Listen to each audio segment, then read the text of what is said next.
I was surprised. It's just the same body and it's the same me. That was a major turning point. All that I thought was possible only through external intakes. I mean, be a glass of wine or it could be a glass of champagne or anything for that matter. I happened to ask this question to Sadhguru. All that Sadhguru said was, you start from point A and then you go all around and round and then you just come back to point A but in a different path. It's just right next to you. But then you have to go all the way and then you have to come back to your destiny wherever you're meant to. One question that was common with every other person who met me was, they were like, which is your next movie? Which is your next project? What are you doing next? So there's no end to it. Whether you act in 5 movies or 10 movies, or 20 movies, they still want something more and more from you. Thank you so much, Aishwarya, for joining today. Joshua was the one who introduced you to me, and I saw the first thing that popped out to me, of course, is that you have over 500,000 subscribers or people who follow you on Instagram. But at the same time, your content is focused towards inner growth, helping people in need. I saw that you are also a Isha Hatha Yoga teacher who had a class with people who were blind, which really touched me deeply. And I think that must be a very, very significant impact in your life to work with people in need, to support them. I would love for you to tell us more about how spirituality came into your life, since your background is in acting, being an actress, and also modeling, which is a completely different world, the way that people look at it. So yeah, please feel free to introduce yourselves. Okay. Yeah. Okay, so firstly, I'm happy to be part of the podcast. Thank you, Josh. And how do I introduce myself? I'm Aishwarya. To start with, how I got into the path of spirituality, or since my childhood, we do follow Shiva at home. We are like Shiva devotees. There is a community of people who follow Shiva, and they also get initiated to certain pujas, a smaller form of linga, and they do Shiva puja. It's called Shiva puja here in South India. So I'm thankful to my parents that they put me on the path since my childhood. And as I grew up, I was happy with all that was part of my life. But I feel I was not satisfied with all that was happening in my life. And soon after my college, I think it was during the last year of my college, um, I registered for a beauty pageant which happened in Mysore. And then I acted in a couple of commercial advertisements. And I also wanted to act. Acting interested me. So I joined acting classes and I wanted to act. And it felt nice when I did what I wanted to do. And the very first time, even before I discovered about Sadhguru, I had a friend. She was from a different town. I think it was probably in 2009 or 10. She mentioned to me about a linga, which is submerged in water. And one could go touch the linga with the robe on, and they could just spend as much as time they want to with the linga. I was piqued at it, and I was curious to know about it because since I was already a follower of Shiva, and I always had this thing back of my mind. And much later in 2012 and 2014, I had few senior friends in my college who spoke about Sadhguru. I think I was still not ready for it. For some reason, I was ignorant about it. And but even at that times, I had this linga back of my mind. I'm like, okay, I have to go visit that place. I didn't know the name about the place. And my friend, she had moved to a different town and we were not in touch as well. Uh, so yes, maybe I think too many situations had to come up in my life and I had to pile up my karma a little bit more. 2019 is when I started watching videos about spirituality and something that relates you to your situations. And example, if you're feeling low for no reason, why is it that you're feeling low? People will tell, okay, it's quite common. Girls, they go through certain menstrual cycles, and it's quite common to feel low. But at some point, I'm like, no, that's not the reason to feel low. And I used to watch a lot of videos on YouTube. I used to watch Osho's videos and anything that popped up which would connect me to it. And one day, finally, I happened to watch a video where Sadhguru speaks about I was looking for. And it connected me to him just with one video. I knew Sadhguru, I knew who he was and what he was doing, but I was not so inclined towards him. And for that matter, even spirituality. I was more religious, doing puja and rituals at home. There's that thin difference between being religious and being spiritual. So, yes, thanks to COVID, I was exposed to different situations. My parents were wanted me to get married and settle down. I was trying to convince them that I'm still not ready for it yet. And I felt I should see what inner engineering is all about. There's nothing wrong in going through it and just see what it is all about. And the initiation of inner engineering happened online. I think I still didn't know what it is all about. I just went through the program. After an initiation, because I had a lot of time, I was home. One of my movies had got released, and the other one was yet to be released. Um, I had a lot of time, and I made sure I'm keeping up with Shambhavi. I did not break it. The first mandala, I did not break it even for a single day. And how I started feeling about myself, and though there were same kind of situations and same kind of people who were around me, and though there were same kind of situations coming up in life, how I was able to look at it had changed. And even my sleeping habits and my eating habits, it might be something very small, but then it made a big difference for me. So if I have to tell you the shift from the movies, even now when people around me, people who are from the same work line, when they ask me, how is it possible for you to just from the colorful world to the other side of the world? I'm like, it's just the same. Everything is still part of me. It's not okay, you have to leave everything and you just have to go do what you're doing. It's not like that. It's part of your life. Just the way you look at things and how you look at life, everything changes. And they're like, okay, you don't do any movies now, or I'm like, no, I'm open for it. Even if I have to do it, I'm open for it. But when there's something more that I've experienced in my life, maybe I want to give some more time to it and see where it takes me in life. There was one thing that I felt that I think would be interesting to hear from you, and that is you talked about your parents wanting you to get married, and you were telling them, I don't feel ready. I feel that, especially in India, my wife is from India, and I've seen that there's quite an influence from the family in that regard. Yeah. And I wanted to know how is not just the relationships, but even in terms of the work of being an actress, a model, and now a yoga teacher, how did you manage that? Because I wonder if there was support from your family or if there was more resistance. So yeah, initially for my family, it was quite different for them. They're like, okay, you're doing movies and then you want to pursue the acting career further. And suddenly they see me doing yoga practices and they were like, okay, maybe she might do it for next couple of years or something. And then all of it's going to come down. She's just so excited because it's something new to her and all that. And at the same time, they were like, you can get married and make it part of your life and you can still do whatever you're doing. And initially they insisted that I get married and later on do whatever I want to do. But I was held back and I tried to convince them it's not. Your parents think that, okay, once you're married, it means that you're like settled, you're settled for life. And whatever happens later, okay, it's you're like secured. If you're married, you're secured and you're settled for life. So if you're in the job, you'll suffer. You will get fired if you suffer.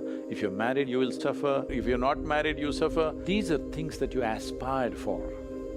When things that you aspire for happen, then you suffer. What is the problem? The problem is this one, not with the wife, not with the boss, not with the world. Whatever they may be, I'm not trying to defend them. They may be anything, but whether I suffer or don't suffer is essentially with me. As I said earlier, what the world throws at you is not your choice. What you make out of it is 100% your choice. This is what karma means. When I say my life is my karma, wife is somehow, boss is somehow, the world around you is somehow, but I keep this one the way I want. And I did meet a few proposals as well. For some reason, things didn't work, and which is good for me. My parents are like, "Are you making it not work?" I'm like, "No, it's just not happening." And work-wise, after 2020, the other movie which I had worked on, it got released. It was with one of the stars from Karnataka, very pretty known big star from Karnataka, and people got to know about it, and they started on social media. They started texting me. They're like, "It's so nice to see you on screen," and some of them even came home to meet me and all that. It was not new to me, but I was overwhelmed with all of it. And one question that was common with every other person who asked me was, they were like, who met me was, they were like, "Which is your next movie? Which is your next project? What are you doing next?" There was one common thing among my friends and even among the followers. They were like, "What is your next movie? What are you going to do next?" I was thinking, okay, I reached a phase where I wanted to really act with so-and-so actor, and the movie is also released. And I'm like, okay, I'm happy. I don't want anything more. And I'm like, it's good. The movie, it's a hit movie, and I was good. But when people kept asking me those questions, I'm like, so there's no end to it. Whether you act in 5 movies or 10 movies Yes. or 20 movies, they still want something more and more from you. And even if you're happy with it, that kind of, it makes you feel like, okay, no, this is not it. There's something more, and there's something more. And when you practically think about it, there's no end to it. It can go on and on. Maybe if I was not introduced to engineering or the path, I think even I wouldn't have stopped at where I've stopped. I would have also thought, okay, what next? There's probably something more that I should reach out to. And Can I interject there for a moment? yes, please. So it might be an apocryphal story, but it's one I've heard from several of my actor friends. There's a famous actor, he recently passed away, Bill Paxton. He was in Aliens, he was in, if I showed you a picture, you'd know who he was. And a friend of mine worked with him on set. He's phenomenally well known. He's not A-list, he would be like A-minus list, and just a very famous actor. And apparently he's talking to this guy, and he's been in the industry for 30 years, had hit movie after hit movie, and he tells somebody that I know on set, he just says, "Yeah, one of these days I really think my time's gonna come." Mm-mm. And so that plays into, you see it, it's a treadmill. Tom Cruise does phenomenal work, nothing against Tom Cruise. He's 60 and he's still after the next movie chasing that carrot. So it's fascinating, and I'm very interested to see where you take this, because you do see it. I think it's more obvious in the film industry because you can see the results of it. Yeah. But I think that's probably true just in general life too. Yes. Mm. And you feel much difference from the modeling career and acting. You just present yourself in such a way that you forget all that you are within, and you just have to hold on to whatever character you're playing outside. It could be in movies or I feel there's no much difference between the modeling and the acting career. But one thing was, no matter what you're feeling within, when you're in front of the camera, you just have to do what's needed. And I've heard a lot of senior actors who tell that no matter whatever they go through in their life, when they're in front of the camera, they want people who are viewers who view them, they want them to feel happy about it. And it's when they make them smile that brings a smile on them. It is true up to an extent, but then you should also think about how you're actually feeling within. Are you really happy? Okay, you want to make another person smile, which is a good thing, but what about you? Are you really happy within? And For you personally, what's the answer to that question? Were you? me, I think I got carried away with all that was happening in my life, my own la la land, and I'm like, okay, this is what it is, and I'm happy. And maybe it was on the surface like I'm happy thing. But yes, like I mentioned, I did feel low sometimes for no reason. And you can't just name it a hormonal change, or you can't just name it, okay, depression and things like that. Maybe there's something else trying to reach out to you, and you should not just let go of it. If you aspire or enhance your activity without enhancing yourself, activity will cause misery. I do want to talk about Shambhavi because though I got initiated online, I did continue my practices for a mandala, and soon after that, I'm like, okay, I want to step in and do something more to my body because my body started feeling good. And I'm like, okay, there's something more that I should do. And then I'm like, okay, let me register for Hatha Yoga practices. And the first practice that I learned was yogasanas.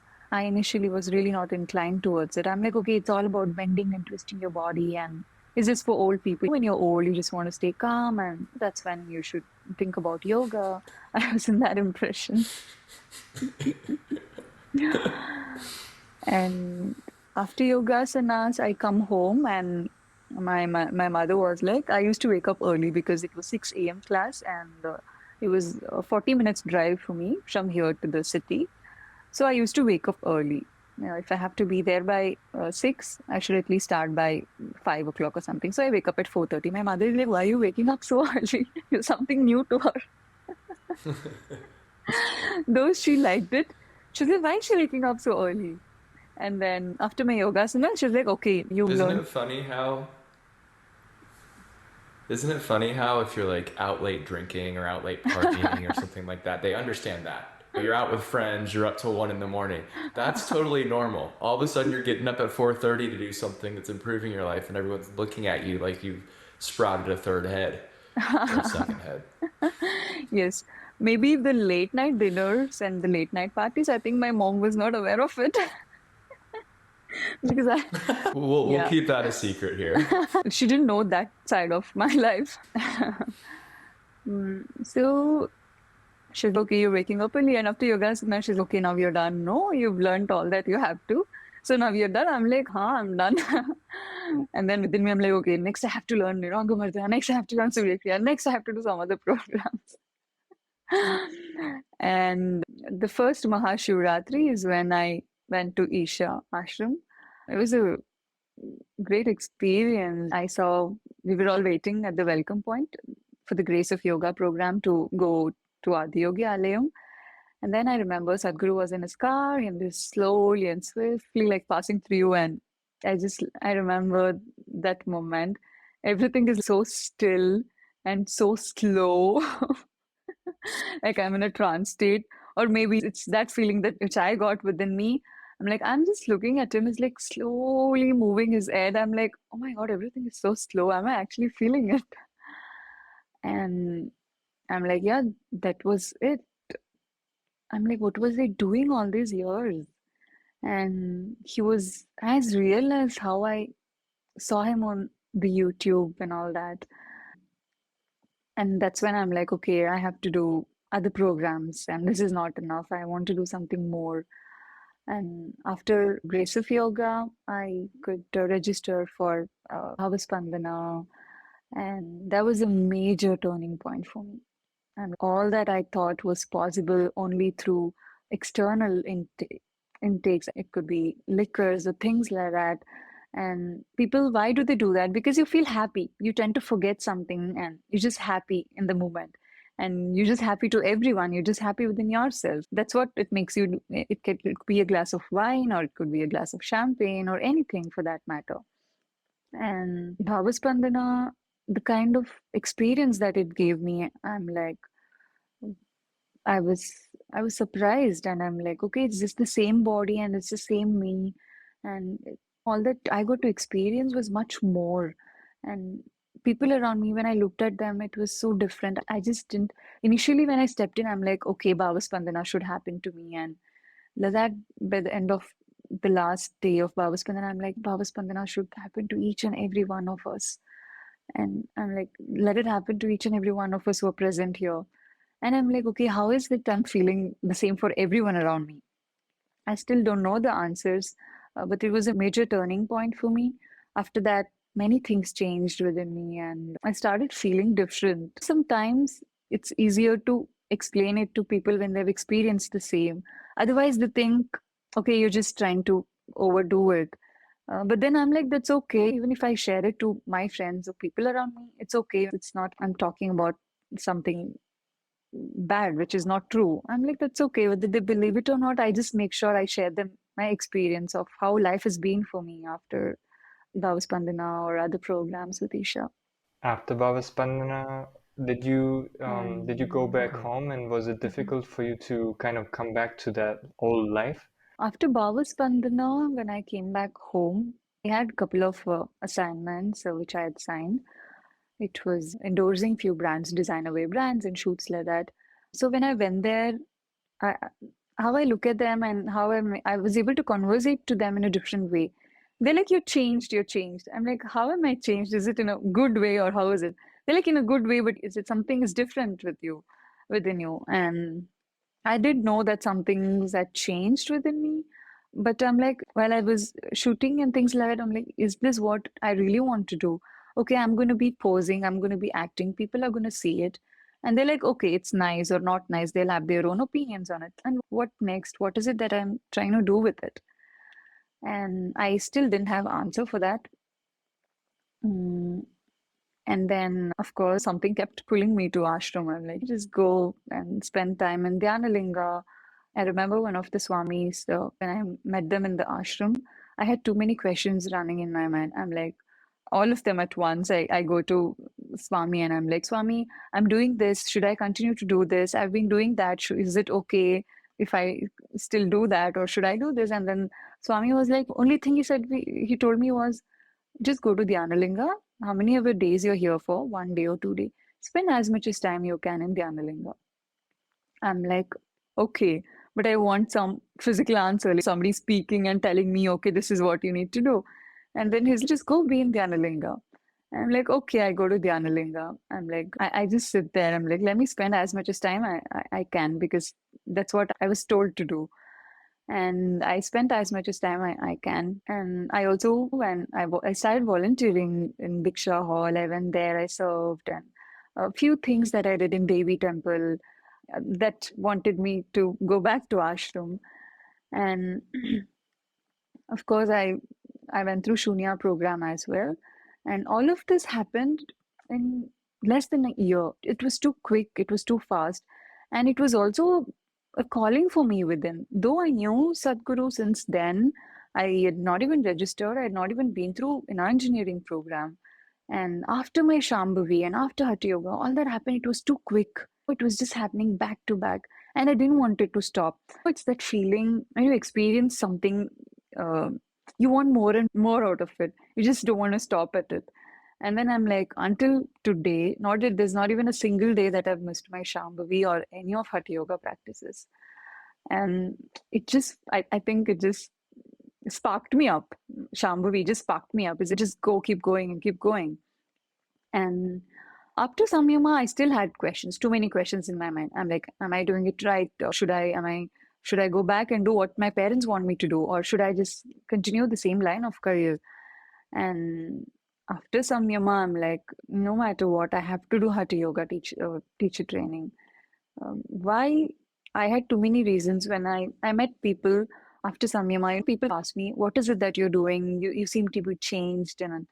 And I also came across few yoga schools in Mysore, and I was thinking there is something that is missing here. There is yoga, there is teacher, and there is something more that is missing here. And also, outskirts of Mysore, people don't have access to yoga, and especially when you introduce Isha Hatha Yoga practices to them, and when you connect people who are non-meditators to Isha, that feeling is so satisfying. And then I'm like, okay, let me enroll for teacher training program. I was still like, okay, will I be able to get through? You need that intense focus and that commitment towards it. Will I be able to go through it? It just happened, and I'm so thankful. I don't know where I would have been by now if not for Sadhguru, and I'm really thankful. When I talk to my other friends, my fellow colleagues who are also actors, and they've also been part Sadhguru Darshans and all that. When I talk to them, I try to tell them there's something more than what we all thought it is about life. hope someday they also get to be a part of all that I'm experiencing. So you did Samyama. How long did you? Was it all within about a year after Shambhavi, or when did you take Yes, your first yes. Samyama? All of it happened Wow, within fast a track. year, yes. And yeah, for some reason, even now, I can't think of stepping out without doing my sadhana. Uh, Hmm. yeah, sadhana, I don't I mind think, giving up. Mhm. yeah. It's interesting you say that because within the industry, I still have quite a few friends, and I wrote something that looked like it was getting picked up. It looked like a sure thing, and it just completely fell apart a couple months ago. Same thing happened with COVID. I had something that I had written, a TV show that was about to get signed and picked up, and then global pandemic happens and everything's backlogged for years and this sort of stuff. And riding the ups and downs, like you're talking about the people in the industry, riding the ups and downs in that industry can be awful.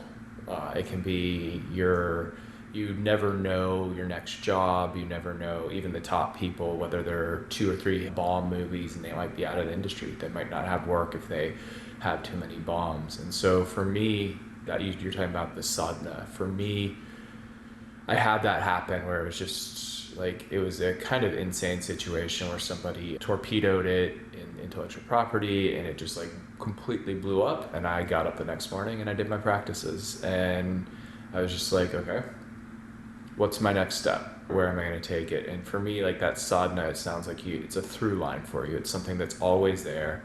The ups and downs of life, you can still get up and do your practices and feel balanced, ready to face the world. Yes, I totally agree with you.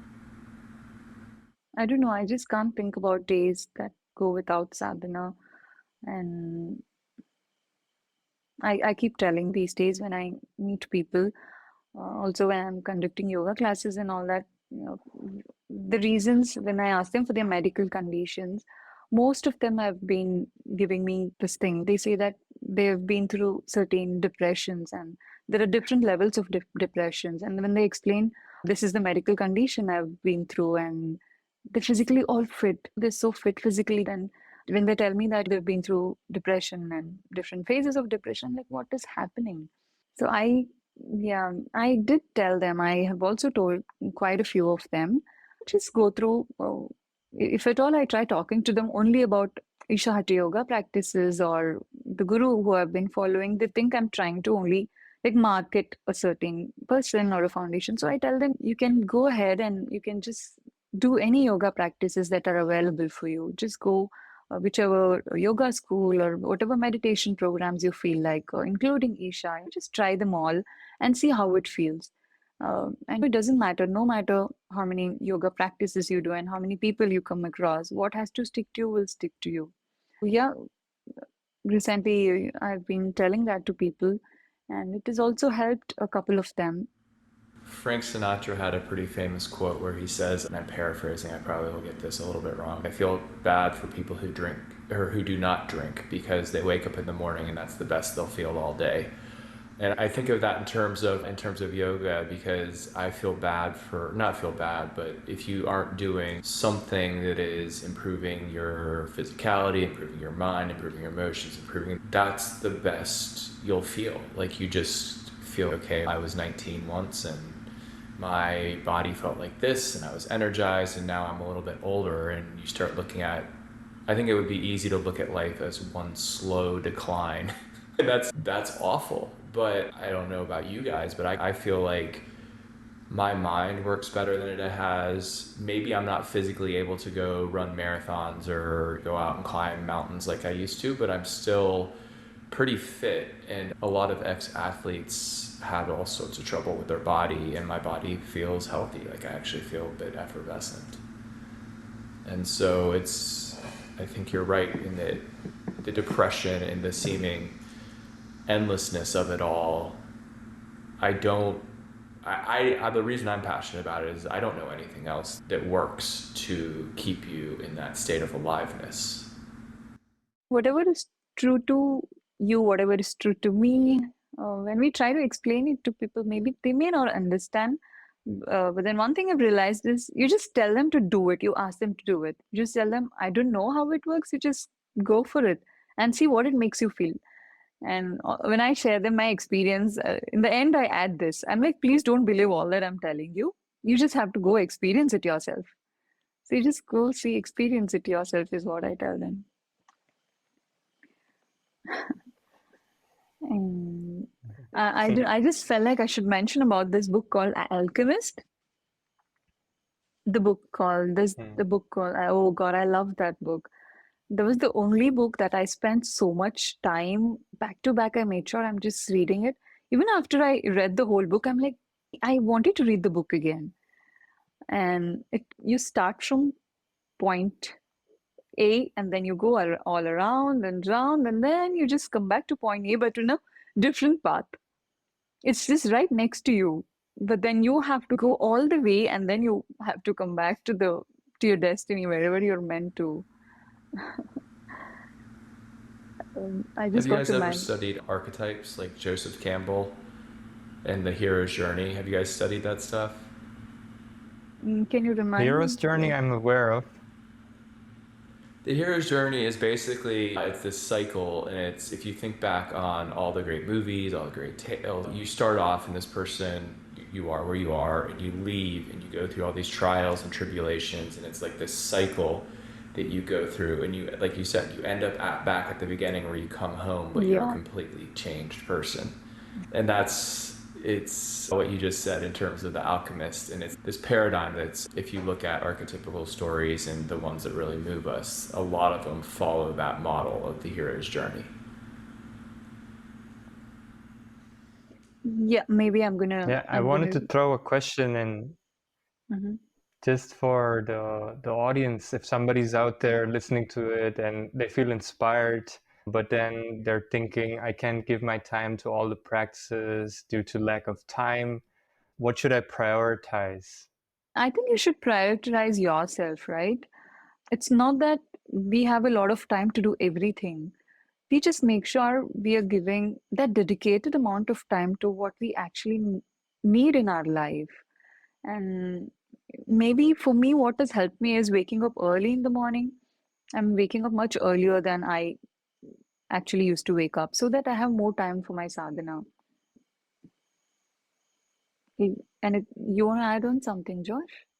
Sure, yeah, I think what you just said is true. Is making, if you prioritize this in your life, like Aishwarya said, is for me, if I set this as a priority, a lot of the rest of my life will begin to adapt around it, but also in a more direct response. I had this conversation with someone the other day because they learned these practices and they have a full-time job and they have a family, and they'd be doing 6 to 7 hours of practices a day if they were doing everything. And that's the question, is what should I do? And I think there's two aspects to look at it, because not knowing you, I can't tell you what you specifically should be doing. And even knowing you, I don't know exactly. But for me, if you find something really, really affects you deeply, then we have this idea that it should be hard or it should be work. And I think one of the things is looking at it and saying, it's okay if I really, like this lady loved to do Angamart, and but I feel like I've been told I should do yogasanas every day. And I said, look, if you love Angamardana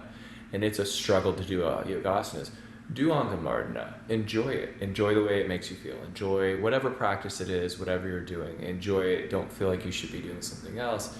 And then there's the idea that you should also step into the realms which are uncomfortable for you. For me, as a former athlete, holding my yoga asanas for a long time, doing Surya Kriya, stretching out Surya Kriya, doing these sort of things was uncomfortable because I'm used to just going. And so finding that balance of what are the areas I want to grow into and test my limits, and then what are the areas that make my life more joyful and happy and that sort of stuff. And finding that right balance for you, that's how I approach it, and if people ask me, I think that's only something you can look at within yourself, because I remember a lot of people, they learn Shakti and they drop Shambhavi like nothing, because you don't feel like, for whatever reasons, but Shambhavi is nice. Come home at the end of the day, you do your Shambhavi, you feel a little bit better, it's a little sweeter. there's definite value in your life being more beautiful, your life being sweeter. I think there's a tendency to want to work hard, to want to accomplish, to want to do that. So yeah, it's not I don't think a simple answer is, hey, focus on this, don't focus on that. It's something that, even in terms of my experience with stuff, like in the past, I've been told I need to be up at 104 Surya Shaktis, but then this last time I went into silence, I was doing 6 Surya Kriyas in the morning and 3 Surya Kriyas at night. And so that's, about 3 hours of Surya Kriya. It was quite a long time, but it was beautiful in a very different way. Like I get done with 108 Surya Shaktis, I'm like, yeah, I can walk through that wall, like I'm an athlete. You get done with that many Surya Kriyas, I'm sorry, I think I said Surya Shaktis, 108 Surya Shaktis. You do that many Surya Kriyas and it's just, life is beautiful. There's a certain flow. Yeah, so there's no easy answer to that. But what I have found works for me is, especially going through really busy times, I have a minimum, right? Like I'll set within my mind that this is the minimum I will get up and do. And if you just hold to that, then, and so for me, I don't say the minimum is 4 hours of this. I say, for me at one point it was Anga Marna, 1 cycle of Surya Kriya in my Anadi practice, and then doing Surya Kriya and Anadi in the morning. And that, when I was going through some pretty crazy, where I'm working like 14-hour days and stuff like that, that's just what I held on to. This is going to happen. Right now I have more time, so it's different. But if you set that, this is the minimum, this is what it means, this is the stuff that I'm going to do every day, maybe on other days you do more, I think that can get you through and simplify it. And yeah, maybe how much ever time they have and whatever practice is possible for them, maybe they should just start with it and see how it goes with them. And then they'll know how much more time they can give and what more is needed in their life. I know someone who's been doing Isha Kriya for 8 years, and he's a director and he's directed many movies and he's been doing Isha Kriya. And then he's so happy and he's satisfied with all that he's doing. And then they also mentioned they had thyroid problems, and then mentally, when they feel they're not stable, this has helped. I'm like, okay, good. So what next? So maybe they'll take it at their own pace, and we can only tell them whatever we have experienced in our life. If you don't have a glimpse, then you don't have the momentum to keep it going, isn't it? Mind becomes hopeless. Oh, maybe there is nothing beyond this. Maybe this is all there is, after all. Eating, sleeping, reproducing, dying. What else is there? This is all there is to life. You'll try to convince yourself. So a little glimpse is given. The glimpse is only an inspiration to give you the necessary momentum to go on with life, to go on with the search and seeking. Now, jumping and looking beyond the wall was good at one time. After some time it becomes frustrating because it's just one moment looking and falling back again. So what we need to do? Now jumping is not good enough, we need to build a ladder, isn't it? I've always described yoga as a ladder to the divine. And that's a beautiful thing. His life has improved. That's absolutely Yes, beautiful that yes. somebody, like, he's gotten benefit. Yes, yeah. At the same time, I do get a lot of questions like these where people are simply looking for benefit.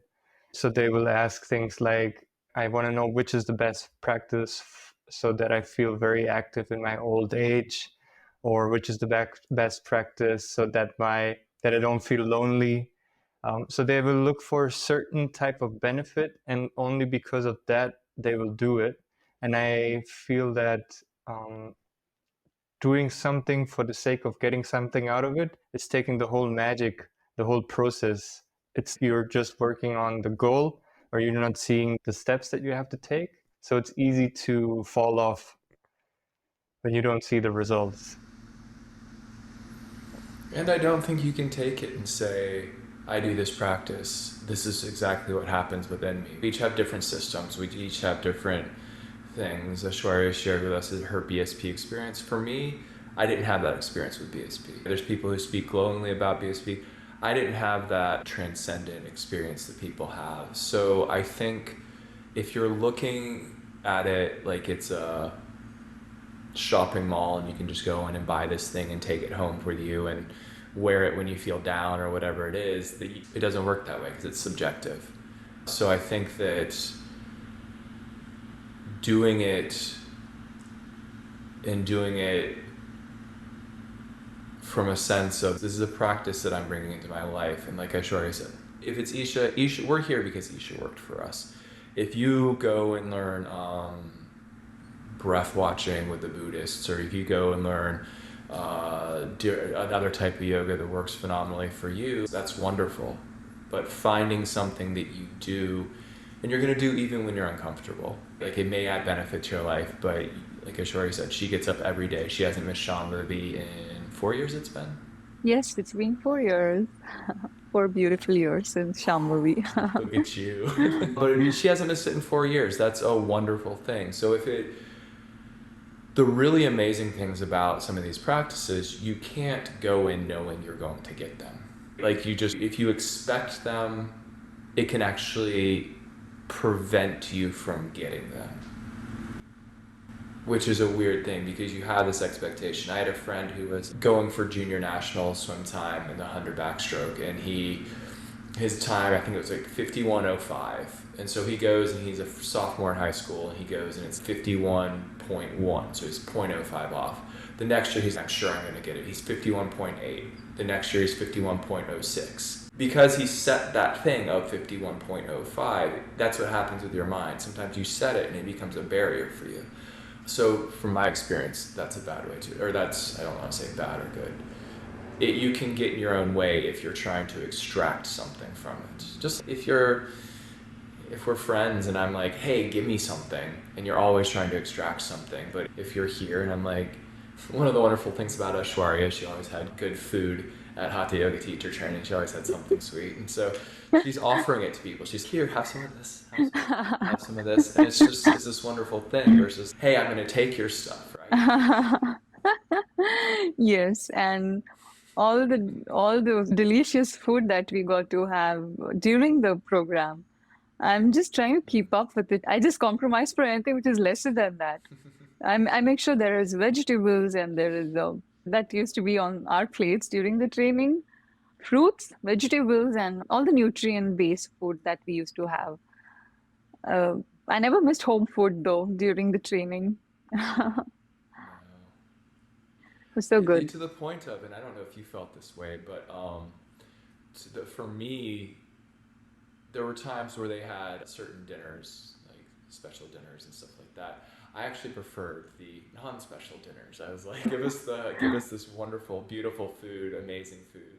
And I don't know if they tell you about that about Hatha Yoga teacher training, but the food is phenomenal. Yeah. Also, during the training, I had an opportunity to volunteer for the Lap of the Master program.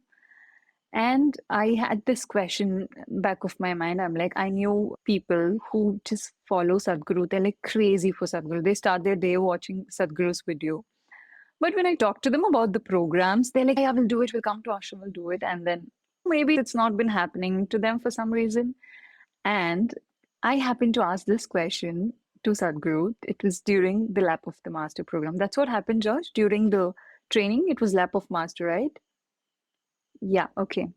Yeah, so the Ma who was sitting right next to me there, she was like, so you have an opportunity to ask a question. And then this was the question I had in my mind. So many of my friends, they're like so crazy for you. They follow you, they love you, they start their day with you. But when it comes to program, they haven't stepped into it yet.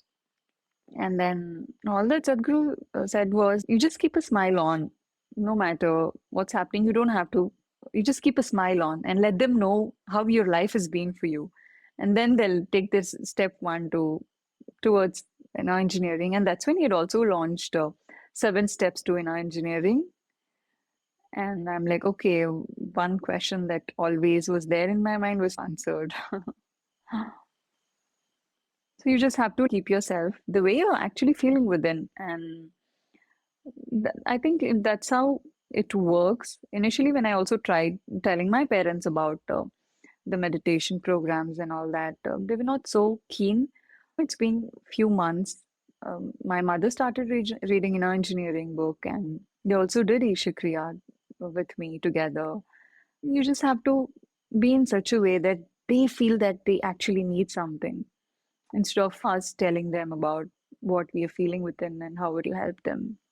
And I think when it's time for them, when there is that deep calling within them, when it's meant to happen, it will happen.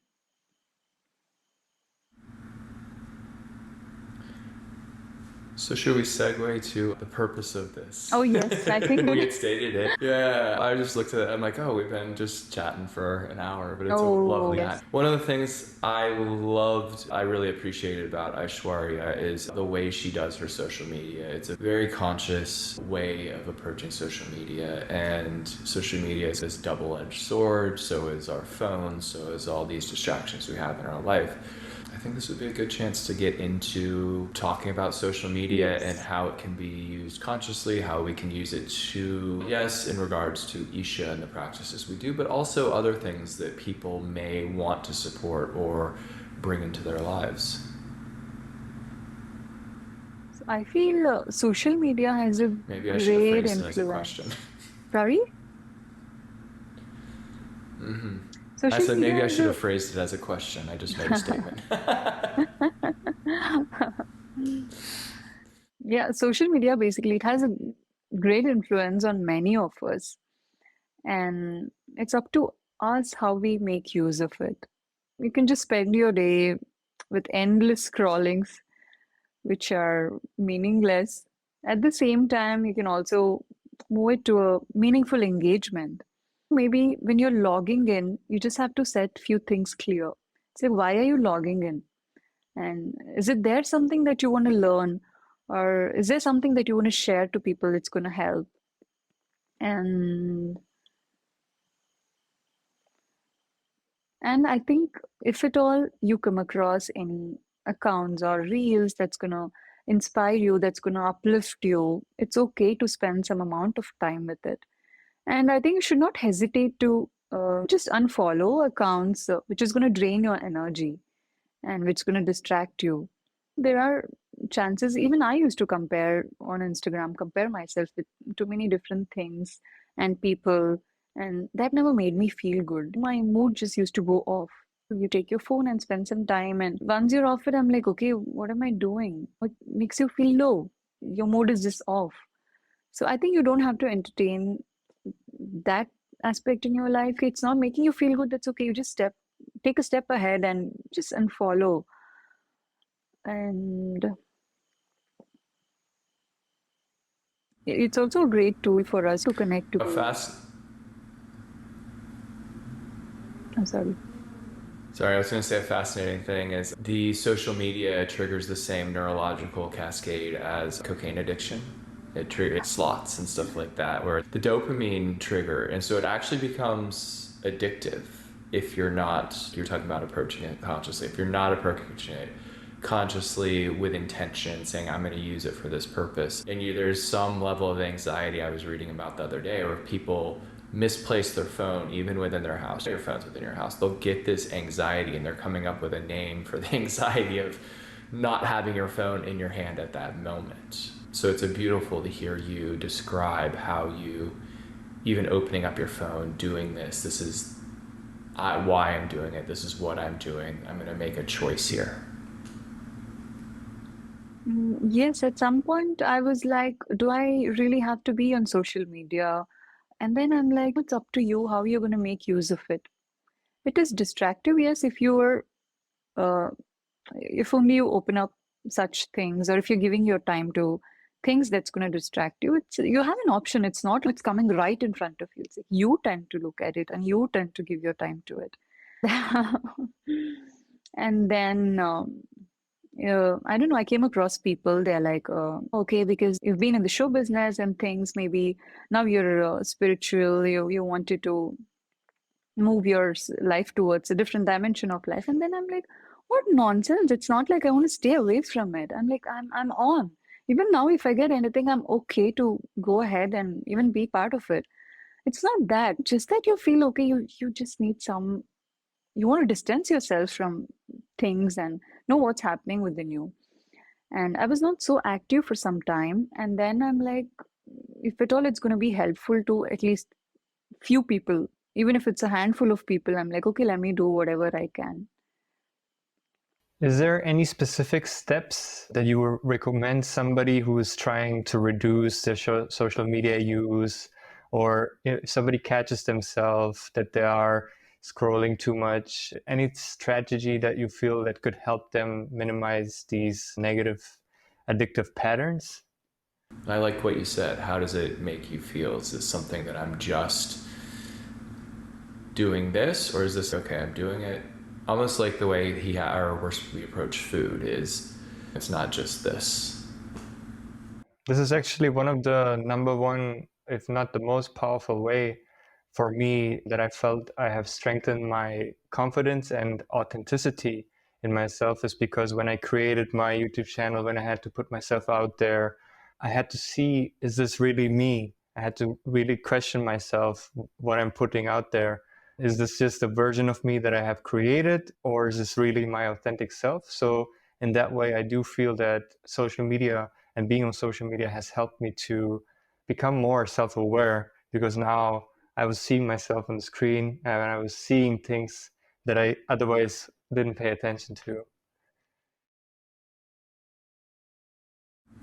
It's curious too when people react to that authenticity, right? Like people will have a reaction to authenticity and not just making it perfect. And it's always strange that that happens, because you think they want to see Brad Pitt up there with his abs and looking great in his movies, but I think that might be why people go to YouTube and why people go to those places. It's not as curated, it's not as perfect. I think one thing that I wanted to add is that you talked about unfollowing people who you feel that are not really contributing to your life, or who make you more anxious, or who bring more scarcity into your life. At the same time, I think supporting those who are doing the opposite is very important. And Joshua has also talked about it in our previous conversation, that sometimes we consume content, but we don't really think that there is a person behind who's putting effort in, and that just leaving a comment or just saying, hey, I really enjoyed it, that will first of all support the person on the other side, and it will also tell the algorithm, this is what you like, so I'm going to show you more of that. I look at it, even reality itself is an algorithm. If you read it, if you engage in it, if you tune into it, you will see more of it. And the same thing goes to social media. It's all an algorithm. So what you pay attention to, what you consume, is what you're going to see more of. So whatever you want to see is what you should engage in.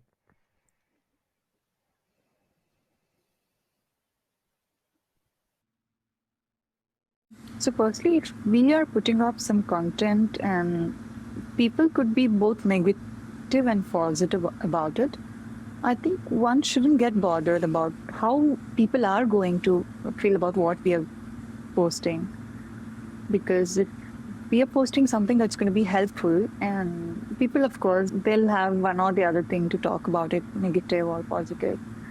So I think we shouldn't pay so much attention to it. We make it complex sometimes.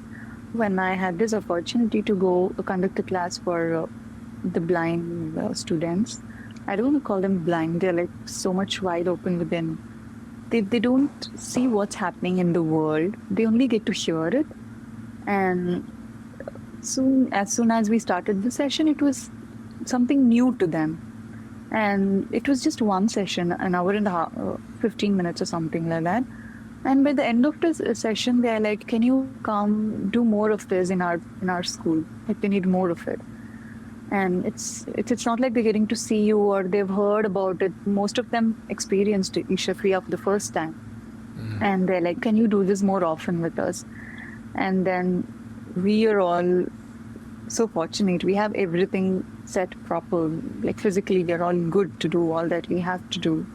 And isn't it there something more that we should be doing with life, and also for people around us? If not for thousands, at least one more person, that'll make a huge difference. Mm-hmm. And yeah. What would you say does it take for one to become a teacher, a yoga teacher? If somebody, let's say, is listening to this and is feeling inspired, but they're not sure if they can step into this role of being a teacher.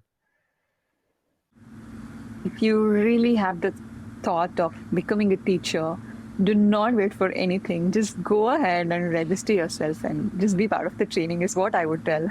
It's beautiful the way it just changes your life. And if you're really committed to your life, not to others, and not only about teaching, if you're committed to your life, then don't have a second thought about it. Just go ahead and see how you can make it part of your life.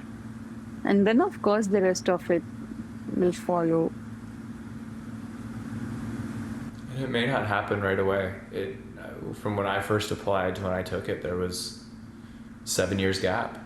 So if you're really wanting to do it and make it happen, maybe you don't get in, or maybe it just can't happen right now. But if you keep it in the back of your mind that this is what I want to do and this is what I want to offer, I think if you want it badly enough, you find a way to make it happen. Yeah, if it's like that important to you, you find a way to make it happen. And even if you can't do that, you can, I know people who volunteer for satsang, volunteer for different things. You can see in what way you can offer something until you get to a point where possibly you can go and take Hatha Yoga teacher training or go be an Ishanga or something like that. I just forgot to mention about the linga, which I started talking to about. We are off the podcast. No, I think we're still on. I've got a minute if you want. Yeah, I can. The water linga, yeah? So, Should I leave it on? Yeah, maybe just 2 minutes. Yeah. Yes. Did you get to know what I was talking about? What is it? Were you talking about the Chandrakund, or were you talking about the one in Trichy? Yeah, exactly. Yes, Chandrakund. Okay, yes. So what was your experience once you...